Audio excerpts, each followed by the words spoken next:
ragamuffin keeps striving in every way. International, what they call we international. When me ride palm rhythm in the move, but the rhythm and I come down crucial. And me ride palm rhythm and then we sit down steady. Body me on the place, I with the one Jamalski.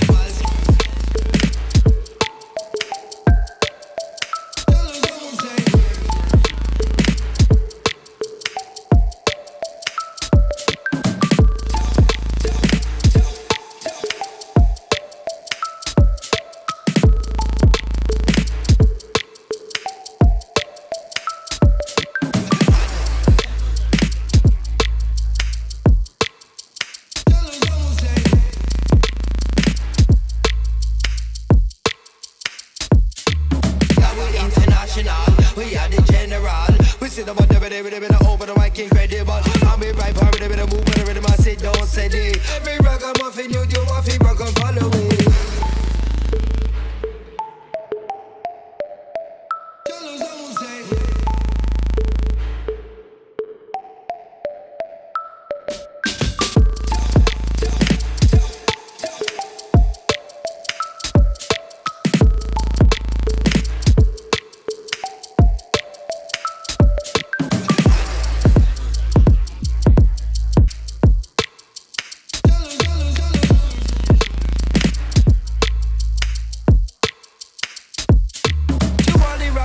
Cool, you know you love her for your life. We jump up on the rhythm, make we ride it right. We chat up on the mic and keep it international. Cause anytime we chop a mic, they call we give it a general.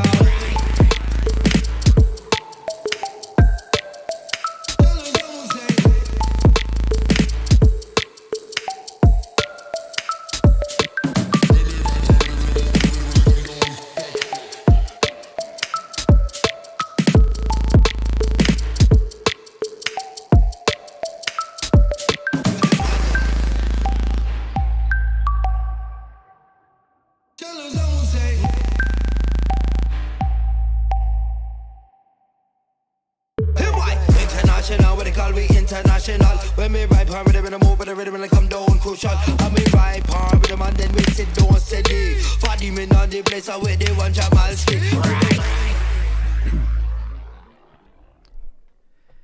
Yes. What's up, everybody? Joshua Casper back at you with Plug-in Boutique, and I've got something extra special for you today. We're joined by none other than Ashibah for another Studio Secrets production. Ashibah, how are you doing today? I'm good. How are you? Oh, I am fantastic. Excited to have you on the show. Thanks for having me. If you want, why don't you give everybody a little bit about yourself and what we might be doing today on the stream? I'll leave it with you. Yes. So my name is Sarah. It's also Ashibah. That's my artist name. And I'm a songwriter, producer, DJ, a lot of different things. And today we're going to have a little bit of a look at my workflow and how I like to work when I'm creating music. I get a lot of questions about how, because I travel a lot and I'm a lot on the run, I get a lot of questions about how I get to working fast, or like how my setup is and how can I be creative and my templates and stuff like that. So I'm going to have a bit of a look on what I do when I just open my computer and I want to be creative, and how my setup is and my workflow. So that's one of the things we're going to talk about, and some tips and tricks and a little bit of vocals, a little bit of everything. So yeah. Nice. That's the plan. I've recently listened to a bunch of your music on Spotify, which everybody should do. Johan, please put a link to her Spotify in the chat if you would be so kind. Is that you singing on the bulk of those tracks? It is. Majority of them, yeah. Like 95%. I think we have a couple that are instrumental, but yeah, all of the vocals are my vocals. Yeah. Very powerful. Very powerful. Thank you. Stuff. Yeah. Thank you. I am very lucky to be able to write all my songs with my partner. She's amazing, and she is one of the most incredible songwriters I've ever worked with. So we do the last like five years, everything that I've put out there has been written with her. So yeah, it's pretty awesome. Okay. Is she part of any other element or aspect of the process, or is it just in the songwriting aspect? It's in the songwriting aspect. She has really good ears, so I run everything by her, So, but she's really, really. She didn't work with music before we met each other, so it was quite fun to start that journey together. So yeah, so we started writing music together. So it's mostly vocals and melodies that we do together because she plays the piano. So she's my muse. Nice. You also recently did a sample pack for Loop Cloud. Can Yes. you tell us a little bit about that? That was so much fun and extremely intimidating at the same time because I've never done that before. I'm a sample pack girl. I love me some samples. So Same. yeah, it's just so I was like when I got that project, I was like, fuck yeah. I'm allowed to curse, right? I'm not sure if I'm allowed to curse or not online. Let's. I Keep mean, it light. if yeah, Keep it yeah. light. Okay, good.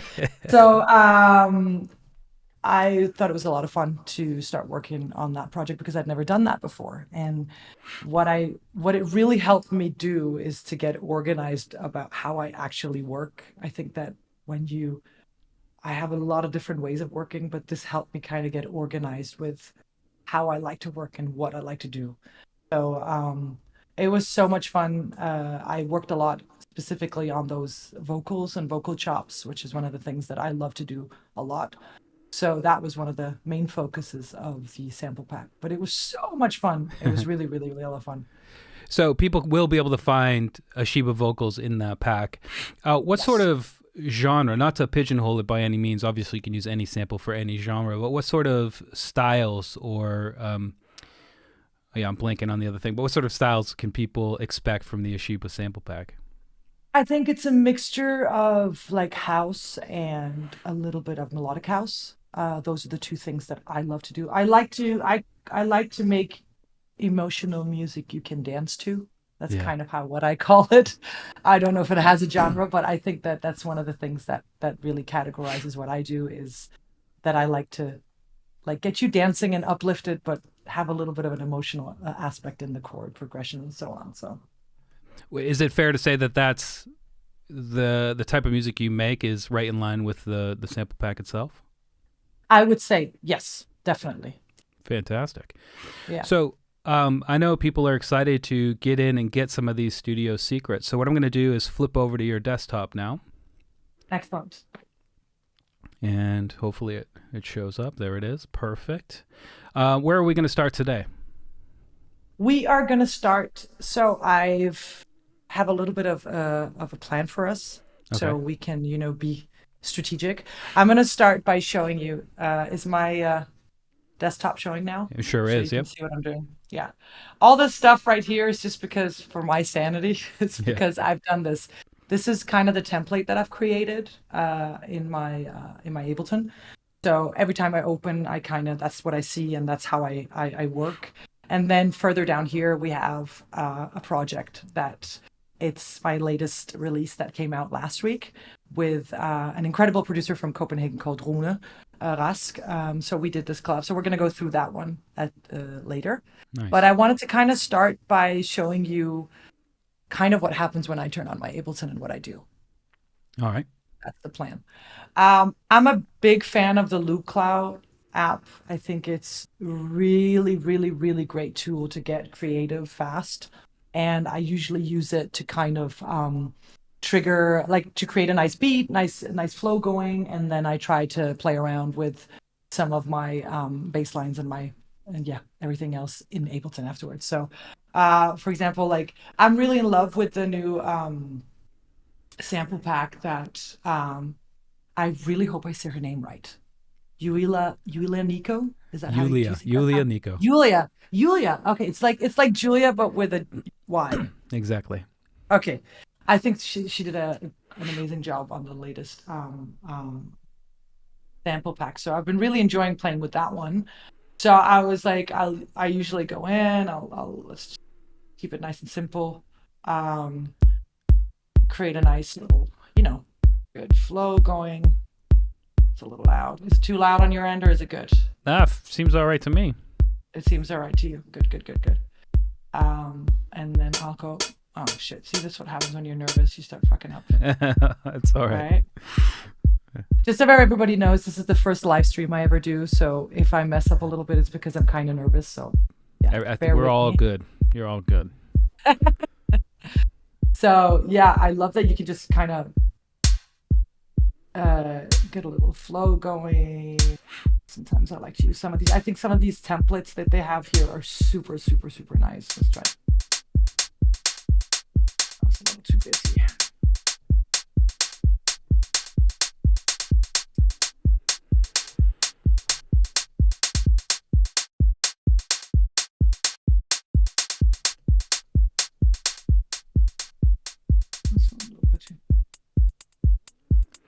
I love that you can set the pattern, then just seamlessly flip through the different samples. It's awesome. It's such a great tool because you're always going to change, or at least I always end up changing a lot of stuff in the groove, but you want to get something flowing that can, start triggering, creating bass lines, creating, chord progressions, or even have a vocal or stuff like that. You can even pop vocals in there. It's super, super nice just to kind of get started. So I usually just create a beat and then that's going, and then I go on to the next thing. So, and some of these patterns are super, super nice. Let me see here. There's one that I really like. That one, I love that one. Nice and crispy and short. Can't go wrong with that, right? And then some, let me see, put it into a,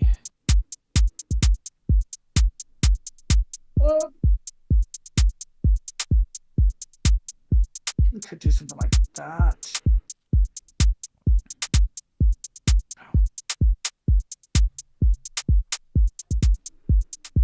Again, I'm just playing around. This is just me trying to. I love that you've hearted everything in there. Yeah, it's because then I don't have to because look how much we've got. Like, there's a lot of stuff here. So I've just hearted everything because then I'm like, I have her whole pack. And plus, you can never go wrong with giving out enough hearts, right? Yeah. Let's try it. Sarah, at the bottom of your screen, there's a little floaty window. You can. A little floaty window. Where? At the very bottom. Yeah, you can hide that. There we go. Yep, perfect. We're just going to get that going for it. So that's kind of what I do here, and then I let it kind of flow, and then I can go into my bass lines, for example, and start working. Here is one of these. I'm just going to mute that so I can talk a little bit. Mm-hmm. So this is one of the tricks that I love to use. I have tried, of course, if you have an idea for a bass line, go for it. I love to just play around and stuff, create a nice sub first and foremost. That's giving me a good idea of the low end of my track. Because sometimes, majority of the tracks that I do are going to be on dance floors. Mm-hmm. So I want to be in control of my low end as much as possible, because that's the stuff that kind of, messes up there. But now we're talking, because today's about tips and tricks and what you do. And I actually really want to make sure that I do something that people can use. I think that's really important, that I'm not just sitting here but actually people get some of their money's worth, as you would call it. Right? Yeah. And this little thing right here is like one of the most awesomest small plugins that I've seen. Do you know this one? I've never seen it before. I love the UI there, though. It looks fun. Right?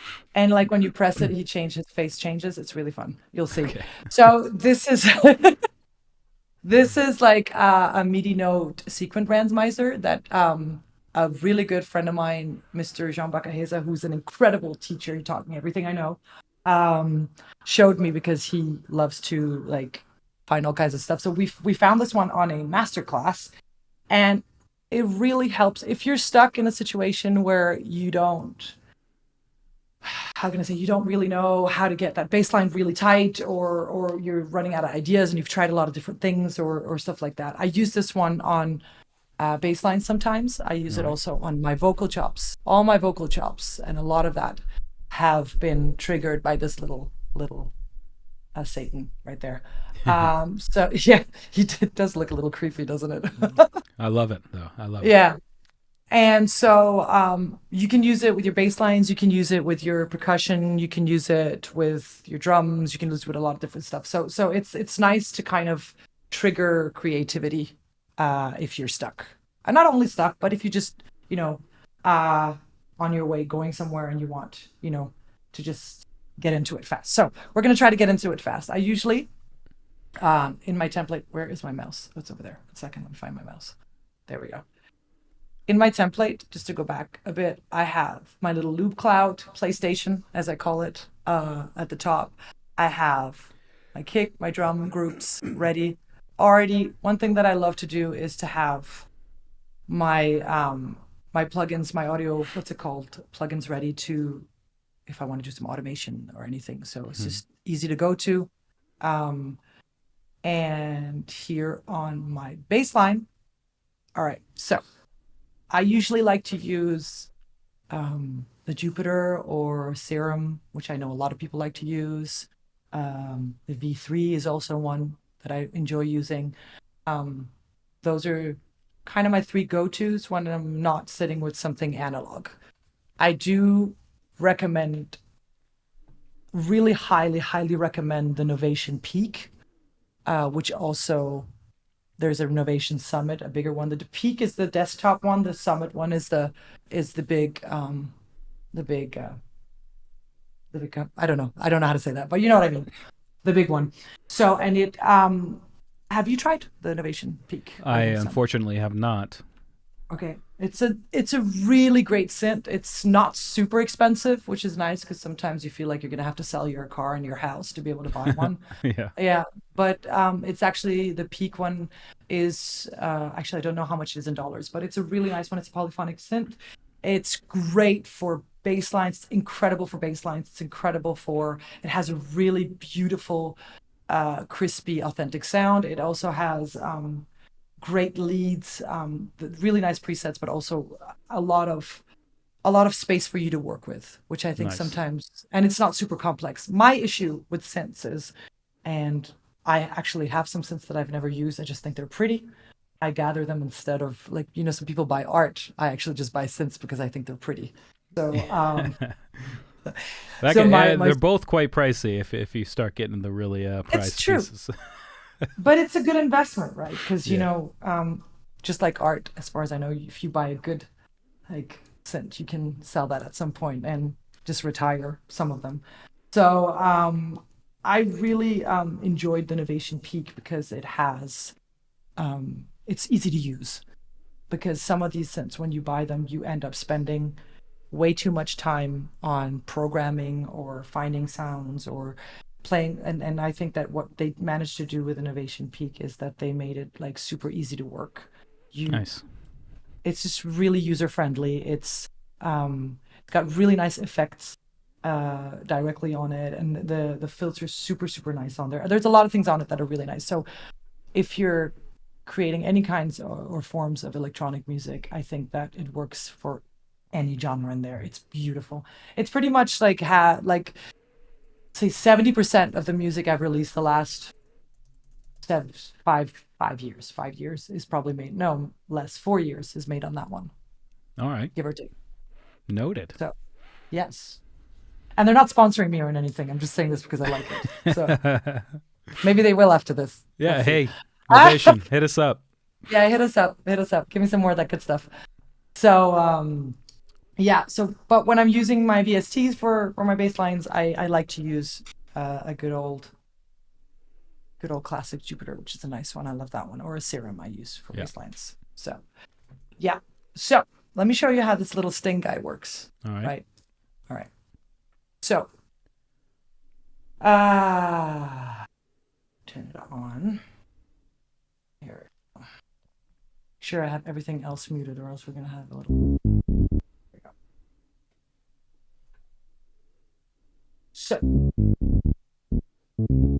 as you can see, it's already playing different kind of notes. But what I love about it is when you press on this guy's face, it changes the sequence. And then here on the density, you can change how many notes you want it to use.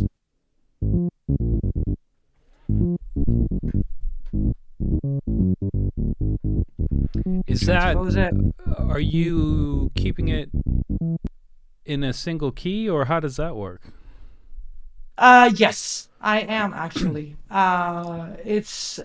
I think that you can, what I usually do is I'll try to create a sequence that I like, and then I'll change the notes So afterwards. you're getting sort of the rhythm or the groove of it, and then Exactly. okay. And then I'll start playing with what I've got afterwards, which I think this is kind of just to trigger a certain amount of notes and sequences, and then from there I can play around with the notes afterwards. I'm almost certain that's a Max for Live device. Interesting. Because I believe only Max for Live devices can have like fun UIs like that in Ableton Live. I could be wrong though. Yeah. Yeah. But I actually don't remember. I'm trying to think where we found it or where he found it. But I can ask him though. I can ask him so we can always follow up on that. But it was a really cool master class. I remember he told me that kind of and when I use it later for vocal chops, which is mostly what I use it for, that's where the fun is, because you can really play with it there. Like for example, well, I'm gonna wait. Let me All not right. go there. That's But fine. yeah, so this is kind of a, like, speaking of, let's just, for fun, let me just do this. Let me see here.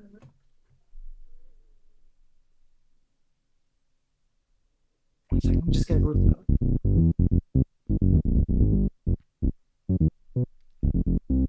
I like to keep it on the low end, not too many.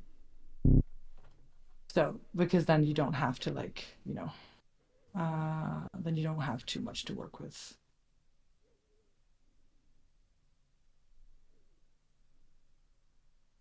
You choose your little MIDI there, and then pretty much just super simple to use. Nope, forgot something. Sorry, that was my bad. It needs to be a MIDI. I think you got to arm the channel.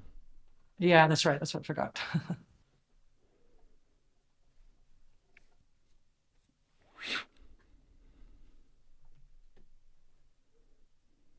You gotta arm the channel.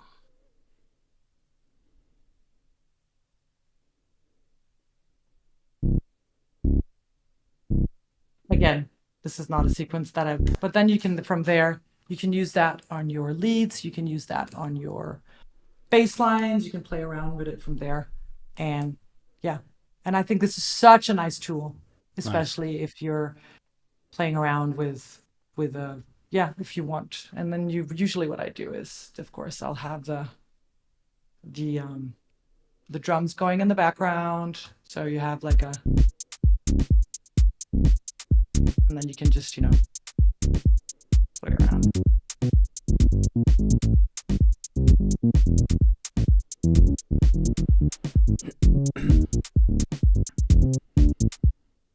Pretty much that's how it works. Nice. So it's fun. It's a nice one to use on another thing that I forgot to write is all of my templates, which I found, if you are a DJ and you need to test your music on dance floors, and usually what I like to do is to create like just a nice good DJ mix and stuff. I always have all my my channels ready a little bit lower on the volume, so I don't over expose myself. Yeah. So that's something that I usually do on the templates. I always tell people, if you're going to use it on dance floors, just make sure that your channels are a little bit on the low end, a little bit lower, so just so you don't, Do you So perform with live then? I actually, yes and no. And right. let me tell you why yes and why no. Okay. When I have a couple of different setups. I have a normal DJ setup, but then I do mostly live vocals on all my DJs live shows, or on all my shows, actually, my DJ shows. So usually I use Ableton when I start using the live elements on that. Nice. And what I've done now is that I have like a live setup for Ableton, where I have my vocal chains and everything that I need for my vocals. But then I was using Ableton before for for example, my peak or my synthesizer or whatever that I added sometimes to my set. But I stopped using that and I started using the DJS sampler that Pioneer made, which is really, really, really, really nice. It's super, super nice to use, because if you are a DJ and you want to add a little bit of sass and a little bit of layering to your sets, the DJS sampler is such a nice tool. It's a sequencer that you can, and it has a really nice, how can I say, it has a really nice software that you can download. So you can pretty much prepare everything, all your scenes and your pattern, like everything all in the program itself. So when you put your USB in there, you just have everything syncing to your CDJs, which is really nice when you're playing. But what's really cool about it is that you can use it with your synthesizers. So the clock goes through the synth. Let me try that one more time. The clock goes through the DJS sampler. So when you're playing your synth, you can use the sampler as your notes and MIDI keyboard. Nice. Which is so much fun. So you can, like, if you're playing a track and you feel it needs a little bit of an edge, you can just be like, okay, turn on whatever you've got over there and then make a little sequence and add it on top, whatever it is, and then the track that you're playing becomes a little bit more fancy. Are there live sets on YouTube or something people can check out? Not yet, but I'm going to actually, because I just started including the DJS sampler on this last tour. So I'm going to record a big set of that as soon as I get back to Denmark. I'm in Brazil right now on tour, so that's why you see the white wall. I'm sitting in I'm not sitting in the studio, I'm sitting in a very little sterile office. Brazil. Yes, I'm in Brazil. I'm in Sao Paulo right now, and I'm actually playing tonight, so I'm excited and I'm nervous at the same time. So, Where are you playing tonight for our viewers in Brazil? I am playing in Sao Paulo in a place called Arca. It's a beautiful, beautiful venue with it's called, I'm gonna have to curse because that's the name of the festival. It's called Not Another Fucking Festival with Chris Lake and Fisher. And I'm playing I'm warming up for them, so I'm really excited. It's gonna be a nice one. It's gonna be a massive show. It's gonna be a massive one. I think it's gonna be a massive one. And it's not raining, which is amazing. The weather is nice, so I think it's gonna be a really nice evening. I'm excited. So, Absolutely. Yeah. So that's why I'm sitting in a little bit of like a little white office in the background. So that's why I'm not in my studio. But so, okay, I lost where were we? Can you remind me? Just now or before just now? Before just now. I mean, we just got through using I think I forgot the name of it, Sting to make a bass line. Yeah. And well, it wasn't a very effective bass line, but it's a nice tool. Again, the idea with this stream for me was to kind of give some tips and tricks that people can actually use so they can try them out themselves. That's what I think. That's the streams that I watch are the ones, and the ones that I enjoy the most are the ones that I'm like, oh, I can go home and try that and just make it my own. Love that. Which I think is really nice. So yeah, that's more important. So so that was it. The bass line, I'm going to show you guys how to use it also for vocals later a little bit, which is, that's one of the things that I really enjoy. In my template here under music, I don't actually have a lot because it completely depends on the track and what I end up doing with it. I love to use, which we used a lot on the track that I'm going to present, is I love to use the M1, the good old M1. When it comes to house music, you can't really go wrong with that one. It has some really nice leads and pianos that you can use. So it's a nice way to. And sometimes if you're stuck when it comes to chords and playing around with chords and making a nice sequence, that also can be troubling. I know that you guys have a good one that's called Scalar. Yep. And which is a nice one. And there's also one called Tonally that I've tested out, which actually is nice. And I know a lot of people have a very mixed opinion about this topic. But I think that if it helps you get to where you want to go, if it helps your creativity, if it helps you create the sound that you want, that identifies who you are, or if it helps you in any way to get where you want to go, I'm all for it. I'm always all for it. Of course, everything with balance. So make sure you still have yourself in that. Yeah, that's the best advice I can give there. I think it's a tool, just like a hammer. Yeah. The hammer helps you build your house. Yeah. But the reason I mentioned it is that some people do have mixed feelings about that. Yeah. They want you for you to learn how to play. I'll tell you something. Yes, I do work with vocals and I do produce and everything, but I am not a composer. So a lot of the skills that I learned when production, I learned from Ableton or from Logic or whatever it is that I used. So sometimes a little inspiration or a little help, a tool exactly, can help. Sometimes 100%. you don't need to make the pasta from scratch. Sometimes you buy the pasta, Yep. but you make the marinara sauce from scratch. Do you know what I mean? Sometimes it depends. So it's nice to have, if you're going to end up using something, I think it's nice to have that function for sure. 100% agree. Yeah. 100. Awesome. When it comes to the effects, I use samples. My risers, my sweeps, my everything. I use Loop Cloud, especially a lot because they have a lot of nice ones there.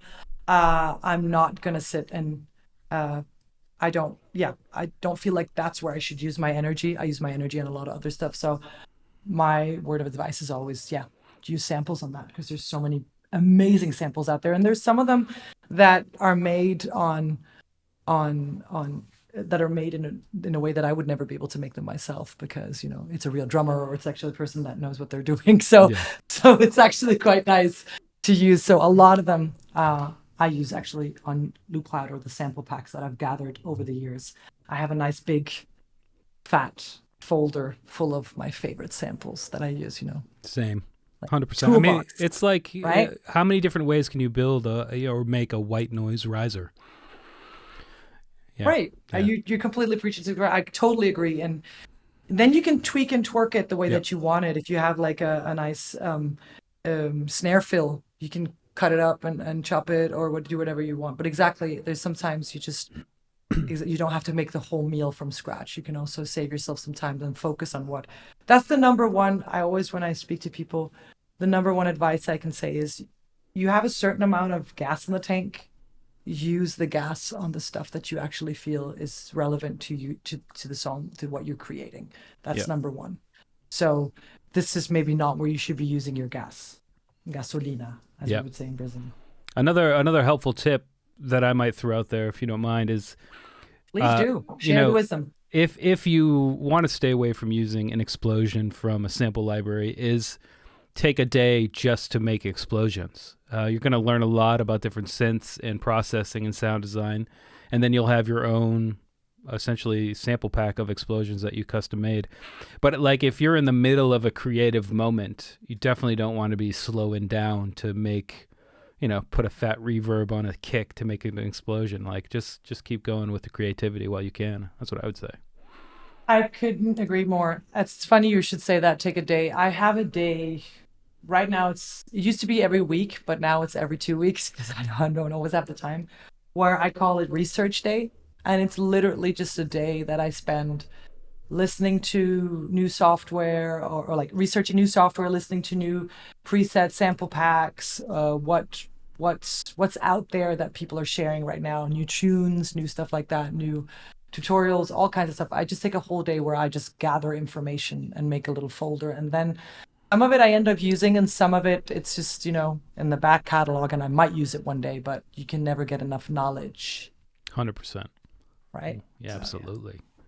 That's kind of, on that note, I think that's, I agree with you. I think that it's good to kind of over the years, you also end up creating your own, like folder of samples, but not only samples, but samples that you've resampled and chopped up and played around with that you put in a folder that become yours now. And so I think that just don't limit yourself and don't, always try something at least once. So Anyway, here we're in the vocal chop section, which I think is one of the things that I love playing with. And on this one, we definitely have the sting. I use the sting on this one quite sometimes. For example, my track Devotion that came out on DFTD, I wanted to do like a vocal chop. I felt like it was missing something, and I use these vocal chops a lot. I think just it just really gives a little bit of flavor and uniqueness to a track. One person that I think is pioneering at that, and I love what he does, is Fred again, for example. The way that he plays with vocals and the way that he manipulates vocals, I think is fantastic. So I think that that's one of the things that I really enjoy playing around with. I've taken, let's see what we have here. I'm make sure that I close up the bass lines here so we don't have to listen to this while we're doing it. There we go. All right. So you take a nice acapella that you have lying around. This one is I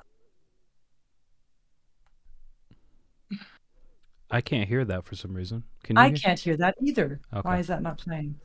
You maybe set it to auto. Where? Oh yeah. No. Let me see if Isn't that interesting? Wait, I know why. It's because I muted the group. There you go. It's always something simple. It's like, why isn't my computer working? The power plug isn't in, that kind of thing. Yeah. All I need is hot, sick devotion, some true emotion. This is one of it's really fun. This track was actually one of those tracks that it's really hard sometimes to make those like one-liners, because writing a whole song sometimes is a lot easier than just writing like a small kind of riffy, which is one of the things that we love to use in house music. It's just something short and catchy. So this one, when we nailed it, we were extremely happy. It took us like a week. So that's interesting. You just said it takes longer to write something short than a whole song. It does, actually. Yeah.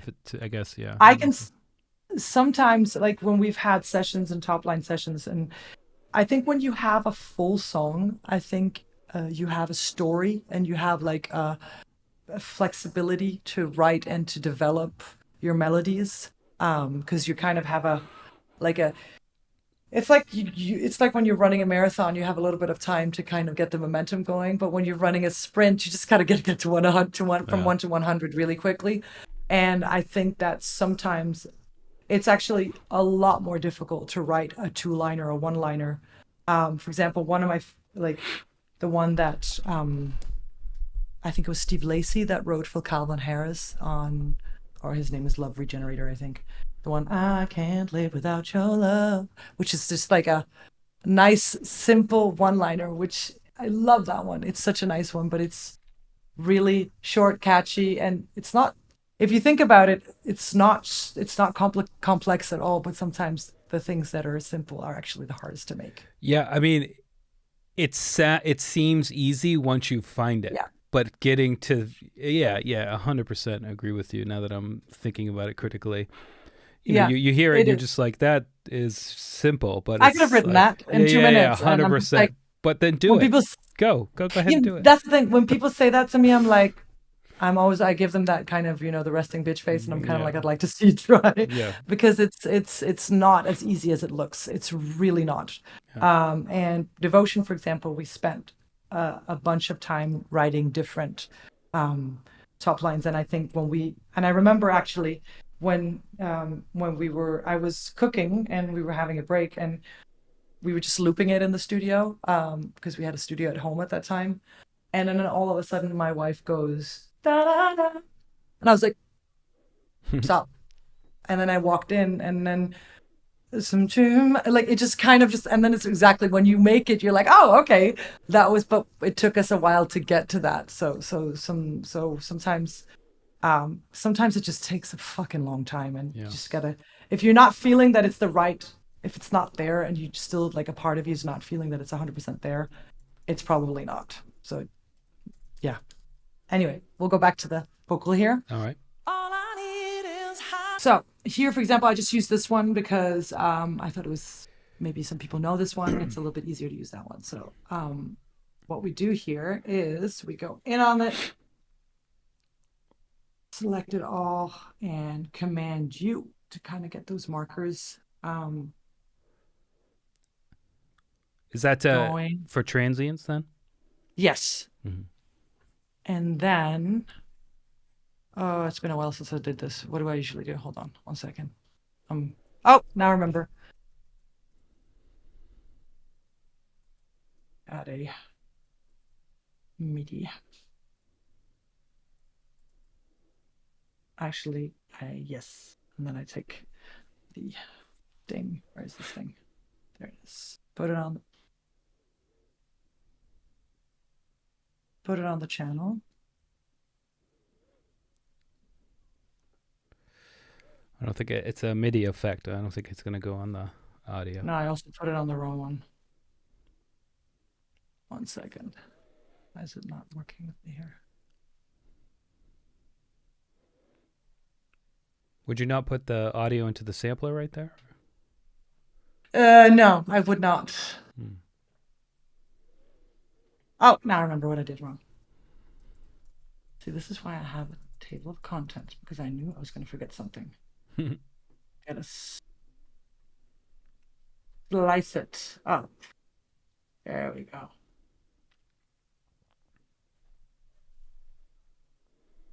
And we delete that one. Now we put the sampler on there, or the sequencer on there.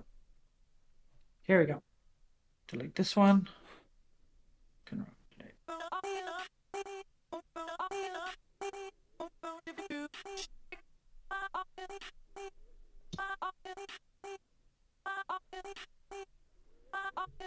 And here you can just go nuts with it, which I love. You can play a lot of different.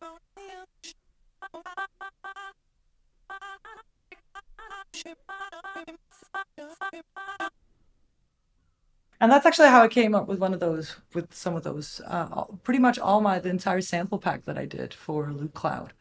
I used Sting to kind of chop things up, and then afterwards, I manipulated. I used some different plugins. I'm going to mention what I like to use there too and stuff like that. But that was one of the ways that I did it. So it's a lot of fun to play with it on that one. Yeah. It also, if you're using a vocal like that, it removes the issue of key as well. It's just all going to always be in the 100%. key. Yeah. Exactly. Which is really, really nice, because then you can just pretty much pop it into any project and then play with it in any kind of form, which is really nice.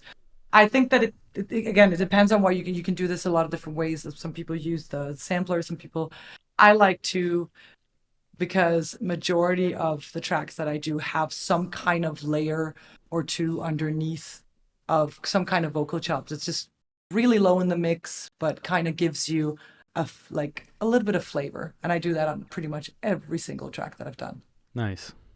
Good tip. Sting. Yeah. Johan, if we haven't found it, man, let's try to hunt that down and put a link to it in the chat, please. For example, let me just show you. Speaking of, a lot of this.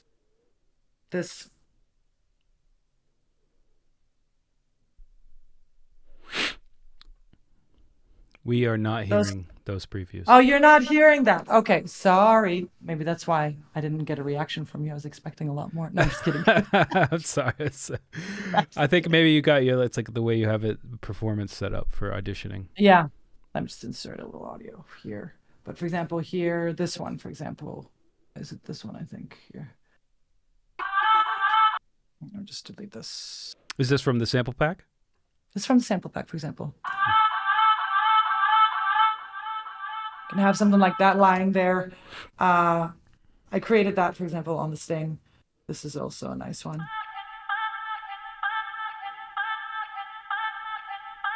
And these kind of layers are just, I use them a lot in my tracks. It really helped to fill it out, I think. Yeah.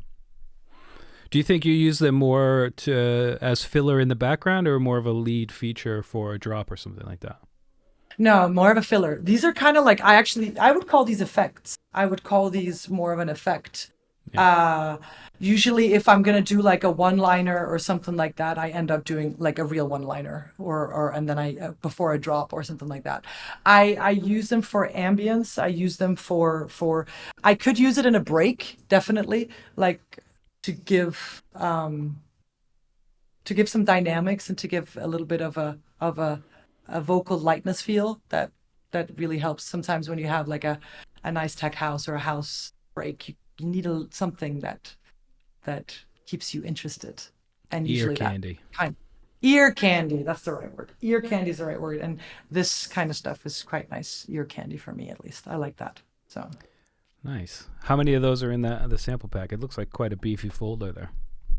look at that, all of that, all of that. That's Nice. all vocals, different chops, different one-liners, a lot of it. Yeah, you can use for as leads or as layering. Again, it depends on what you're creating. I would say completely depends on what you're creating, but you can definitely use it for both. And that's where the sting, for example, if you have any kind of, also because if you take a sample, and it can be difficult to clear some samples sometimes, and you want to manipulate the sample in a way so you don't have to go through that entire process, and you want to make it into your own. Something like this can really help you kind of, like, again, we played with it for like 2 minutes, and I just download it and play with it. You can do a lot more with it, so it's really nice.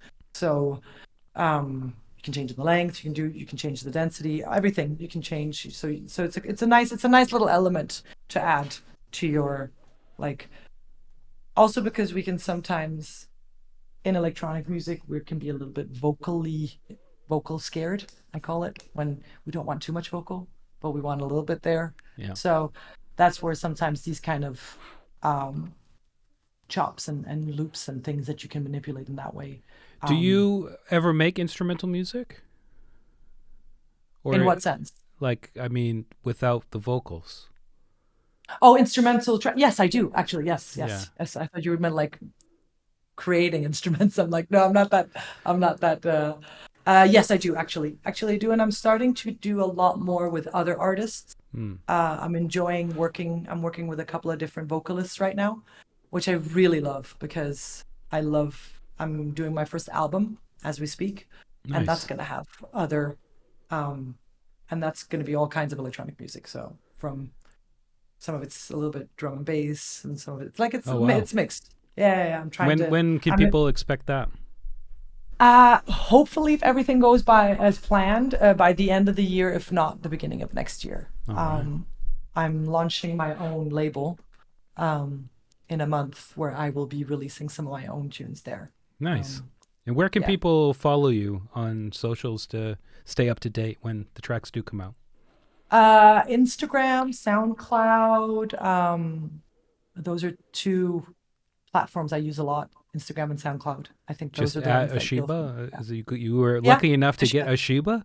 Like that. Yes. Nice. I was. I'm that old that I'm. Oh no. So yeah, it's if you just search for Ashibah, I should pop up there. So yeah, and I usually post about everything, so you can find a lot of the stuff there. Nice. So, one thing that people ask me usually is, when you are recording vocals, what kind of, like, I like to keep things simple. I don't like to overdo things. So I usually use a very kind of simple chain. A nice, obviously a little bit of tune always helps anyone. So I use a little bit of tune on there. A nice fab filter, which you don't have to use that one necessarily, but EQ it so you get what's it called? Just take a little bit of the low out and a little bit of the top out, so you have a little bit of boosts. Yeah. That gives you a little bit of air on the top, and just basic. I love using I love when you do what's it called, mixing and stuff, a little bit of de-esser on there. I use this one actually has been quite nice when you're recording. I don't know if you know this one. It's a really popular one. Yeah. It's a really popular one. And I'm also, again, if it ain't broke, don't fix it. Keep it simple, because some of these, you can easily buy plugins and all kinds of stuff that's super expensive, but keep it simple when you're recording. But definitely buy lots of plugins. So head over to pluginboutique.com today. All these are bought, by the way. So I'm not saying don't buy plugins. I'm just saying you don't have to, there's some of them that are super, super expensive, but you can, another thing, microphone, for example. Right now I'm using the Shure SM7B, which Same. is yeah, there you go. It's for vocals when I'm traveling. I travel a lot, so I have the UAD Volt interface, which is a nice one actually, and I use the SM7B. You can record anywhere in the On world. your final vocals, you use the SM7B. I find it quite No, a little bit damp on the high end. So exactly. yeah, I don't.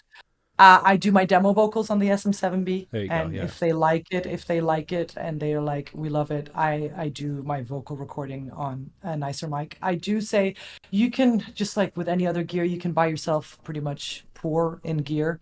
So there's microphones that are. I've used the Neumann TM, what's it called? The TLM 49 for years, which is a nice, not super expensive, really good. But I've had the pleasure of like my two favorite microphones to sing in is the Manley Reference. It's a nice one. It's a classic one. All right.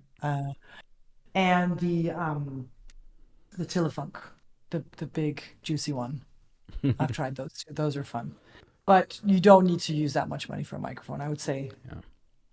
But demo vocals and for pitching and stuff, I actually feel like the SM7B is good enough. Yeah, I mean, Yes. it's definitely a great microphone. Don't get me wrong. I just can't. Yeah, it does really roll off some of the higher end, so it makes sense. But like to do scratch vocals, it makes perfect sense to use it. It does. It does. And I'll be honest, it also depends on what kind of vocal you're doing. Yeah. Are you doing, are you like for rap and for emceeing and stuff, for some of the tech house things where you have like, or I've done those kind of talk. I did a track called On the Line with Saffron Stone from the UK, where I'm just kind of talking, and we have another one we're working on with another great artist. I did those on this one. That was the final vocal. Oh wow. I just, yeah, I didn't feel like I needed to do much more, but we did again manipulate the vocal a lot, so you can't really. So I did it on this one actually. That's I use a lot the audio plugins that I use when I'm playing with vocals. Is the one, of course, the Alter Boy is a good one to kind Yeah. of. I'm pretty sure a lot of people use that one, and I really enjoy. Let me remember where it is. I don't remember who made it. There we go. This one. RC20. The Yeah. yeah, I love that one. It's really, really nice. And I also use to give a, like, if you're using the vocal on a break and you're looking for a little bit of grandness, a lot of reverb, layer, delay, the endless smile from Data Life is quite nice Yeah. too. Is that a no-go? No, it's not at all. It's just a fun plugin. It's such a fun, and another thing, it's fun to look at. Like Yeah. I love using it just for the fact that it's I love using it just for the fact that it's like this guy.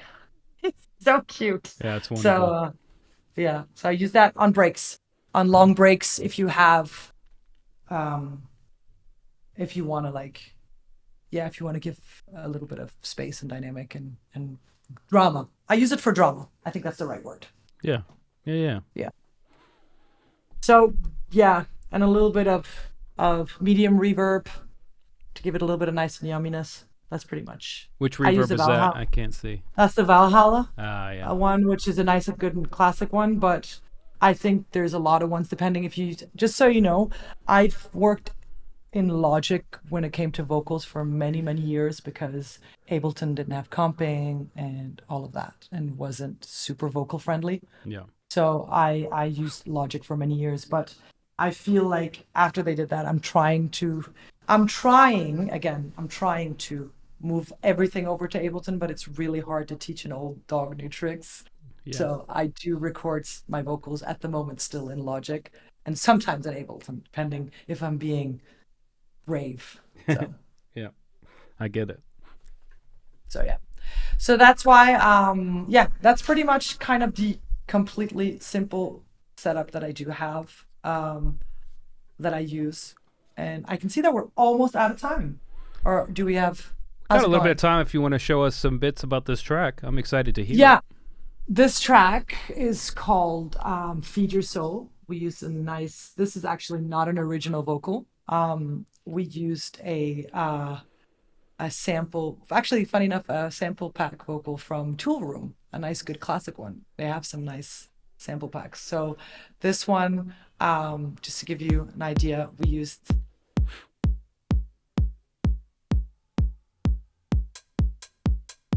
we kept it.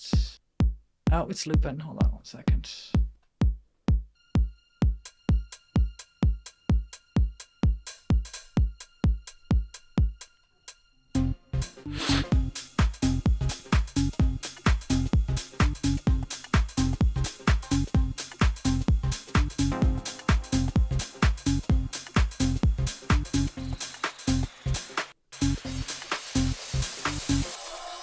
Majority of the elements on this track were actually made on the M1.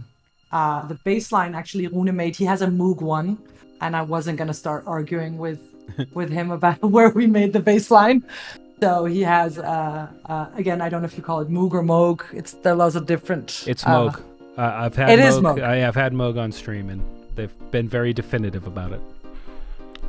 Have they? Okay, because it's a lot. So I'm just want to make sure I'm saying it right. It is 100% Moog. Moog, yep. Because the founder, I believe, is Bob Moog, was his name. Well, that makes total sense. They should add that to some kind of, because a lot of people say different things. It was the first question I asked when I had a gentleman from there on the stream. I said, "Is it Moog or Moog?" Because the debate rages on. If you ever go like on Reddit or a forum or below a video on YouTube, people are pretty passionate both ways. Yeah. But it's no matter what, Moog or Moog, it's they have incredible synthesizers. So we made the bass line actually on the Moog one. He has an incredible big one. So it's and then we did the piano here, which is for me the star of the track. We did it on the M1.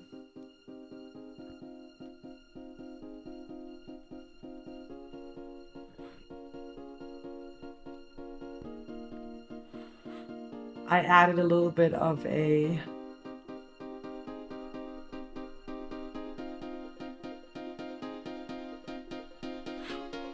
we added an ARP on there to give it a little bit of drama, and that's the vocal.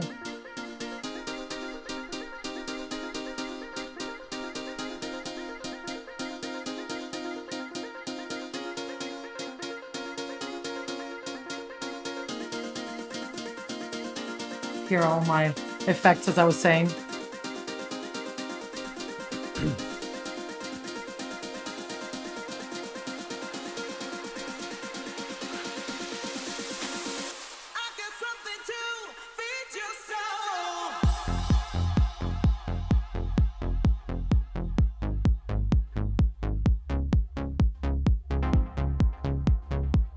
That's a fun little synth hit there.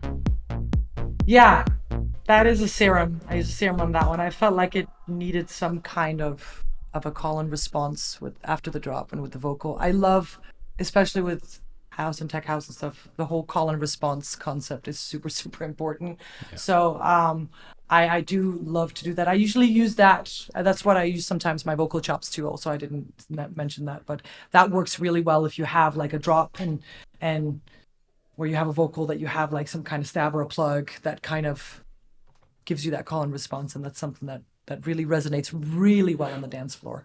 And again, keep it simple. If you feel like you have too many of those, then you have too many of those. So keep it simple, not to use too many. But good tip. Yeah, this one's been actually fun to play on the dance floor. It's been a lot of fun to play this one on the dance floor. It's been have a really nice reaction. One thing that I do not do is I do not master and mix my own stuff because I am not an engineer. And so I leave everything very, as you can see, very clear and spacious for him to work. I have an incredible mix and master engineer that lives in Portugal, Fabric. And so we've been working together for many, many, many years. So every time I do something, I send it to him and he kind of, I can still do I have my own master chain if I want to do a DJ like master, just so I can play it and test it on the floor. There's a lot of really nice different strips for that. This one that Christoph made is a really nice one. It's all made with plugins from Ableton themselves. All right. I just added on there. Wait, show you. If I add it here, will it affect the listen to thing? No, right? We'll be fine. If you add it after, we won't be able to hear it. Okay, but I'm just gonna show it just so people can see. Yeah. Like, yeah. So, we will hear it now. no, I won't play it. I won't play anything. Okay. But it has all the. It's a really nice one. I found it. It was also again on one of the master classes, but it uses all the different plugins that you already have in Ableton, so you don't have to like go out and buy stuff. Love that. If you want the link to, if there's any of these things that anybody wants links of, you're more than welcome to hit me up on Instagram, or I don't know if they're gonna hit you up and then you hit me up or whatever, you know what I mean? So we'll figure that out. But yeah, some of these so that one I use for like when I'm doing like a nice DJ master to test it out, and if I can feel, oh, it works, then I send it over to Bernardo, who knocks it out of the park for me. So yeah. Does he have the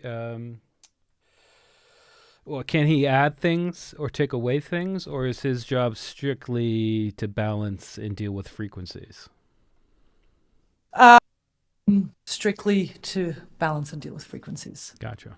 I try to send him everything as easy to work with as possible, so it just kind of, he enhances it, nothing more than that. Gotcha. Yeah. Nice. Was there anything else you wanted to show us in the track? Not right now, actually. No. Mostly I wanted to spend time on everything else, but I think that's about it. Yeah, for so far so good. We've got just a few questions here if you want to sure. knock these out of the park. Please, let's do it. Pretty easy one right out of the gate. How long have you been making music? I have been writing songs and singing since I was 7 years old. I have been producing vocals when I was from the age of around 19, 20. I started music production, like really intensively music production, about 5-6 years ago. So, all right. And another question, I think you kind of touched on this, but perhaps if you wanted to elaborate or repeat, sure. What are some of your favorite synths, or which specifically did you use in the making of the sample pack? Analog, I would say, I think I already mentioned Novation Peak is a really, really nice one. I actually use that one quite a lot on the sample pack. I love for leads and for I do, like, again, I work within house and melodic house, so it depends again what I'm creating, but when it comes to like house I use M1 for a little bit more of the melodic side, and I use a Diva. I do like that one. That's a nice one. It's a great synth. Yeah, great synth. I use that one. Bass lines, I use Serum quite a bit. I think it's such a nice plugin, and it's super solid. You know what you've got, and you can really manipulate a lot. So I use that one a lot. I also do use the Jupiter sometimes, the Mini V3. I use that one too, but those, and then of course again, Novation Peak. And if I get a chance to go to Rune Studio, I will try to use the Moog as much as I possibly can. So he has an incredible collection. So sometimes if he's really, really nice to let me come in and push some buttons around. Have you tried out Pigments from Arturia yet? I've heard about that one. No, I have not. Phenomenal. How is it? Is it easy? Is it one of those situations where I'll be spending like 3 weeks figuring it out how it works, or is it actually like user friendly? Well, it's as user friendly as you want it to be. I would say Okay. the library that comes with it, or the packs that you can add onto it. I mean, the richness and full-bodiedness of the sounds that come out of there are just insane. It's my favorite Amazing. synth. People who are watching on the Plugin Boutique channel know this, but gonna highly recommend if you can to check it out. I want to, because I've heard about it. A lot of people have actually mentioned it to me. So it's actually something that I'm definitely gonna. I think one of the things that I like about it the most is kind of what I was alluding to earlier, is you can go as deep down the rabbit hole as you want to by way of sound design, but if you're just looking to get a fat bass, it's easy if you know, as Serum or something like that. Yeah. Definitely something to check out if you can. Amazing. Yeah. I'm definitely going to check that out on All my to-do list for my next research day. All right. And last question I have here is, do you have a go-to delay?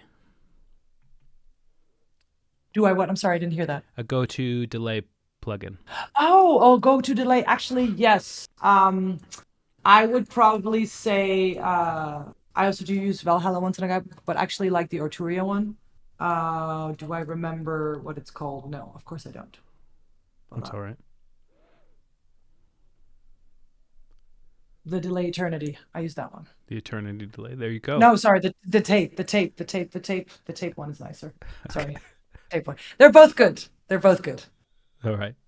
Nice. Yeah. Well, Ashibah, thank you very much for coming on stream today. I know you're a busy person and you've got a show to prepare for tonight. Yeah. But it's been a lot of fun. It's been very insightful. And, you know, I hope we can do it again. Once your album comes out, if you want to walk us through a few tracks, don't hesitate to reach out. That. I think you've got my email and everything. Just ping me and we shall do this again. Absolutely. It's been a blast. It was so much fun. Thank you all for tuning in. And I hope that some of the tricks and tips that I mentioned could help you. And if you have any questions or is it anything at all that I can, I love paying it forward and sharing. Maybe you guys actually have something that I could learn. So if there's anything that you feel that I could learn, please send me a message on Instagram. It's been so much fun. Definitely up for doing it again. Awesome. All right, everybody. Joshua Casper here with Plugin Boutique. This is my guest, Ashibah. Thanks for tuning in, and we will see you in the next live stream.